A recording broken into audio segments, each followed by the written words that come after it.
constantly asked what my coffee shop used to be. Right now, it's the only black-led and woman-led coffee shop within 50 miles. That's an extremely rare combination for coffee shops throughout the United States. And what I found is that the building that we're in is no stranger to special things. For over 140 years, 122 South 8th Street has played a huge role in Opelika's commercial and cultural story. Before 1880, Opelika had already become a vital railroad hub. The Smith family is believed to have played a major role in that success early on. Their efforts would be centralized to 804 and partially 805 Chambers Street. This street would get a name change in the early 1900s to South 8th Street. Reed B. Smith worked as a dry goods clerk in the 1880s. Minnie Elizabeth Smith worked as a milliner. This was a very unusual role for a woman in the Reconstruction era of Alabama. By 1885, a millinery and a harness shop shared this location, also using 805 Chambers Street as well. By 1893, the structure, which was wooden, was rebuilt with brick. Its brick rebuild noted warehouse and retail activity. By this time, the building had gone through some name changes. It was first Smith & Co. Saddlery and Millinery, and then it became known as Emmy Smith & Co. Dry Goods. In 1909, a gas-powered engine was installed. It was one of the first installed for retail support in the entire city. In 1914, the building gained national significance. Known as the Lewis Hine photograph, it was photographed by Lewis Hine. He was a social reform photographer working for the National Child Labor Committee. His image shows an 11-year-old Girlie J delivering something for the Smith Millinery.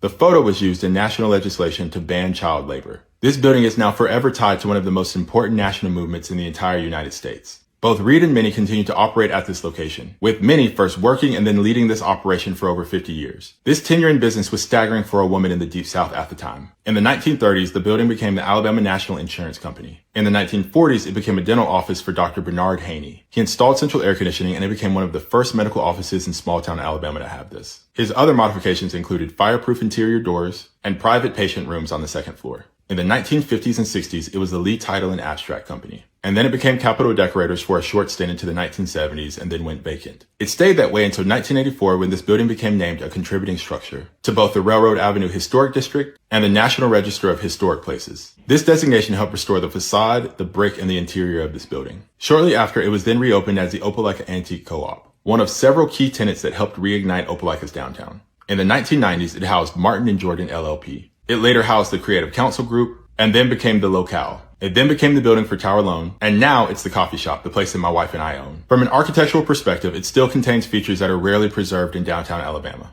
Arched brick windows, multi-pane transoms, and its original two-story brick structure that survived over 130 years. And its two-story build, dating all the way back to the 1880s, points to its retail significance. It's one of Opelika's oldest continuously used commercial spaces. It also served as a rare location that processed mechanized leather goods. Specifically pre-World War I, 122 South 8th Street has been home to over 12 different businesses in 12 different categories. This is not just a building, it's a time capsule, and it carries the spirit of entrepreneurship from its very beginning.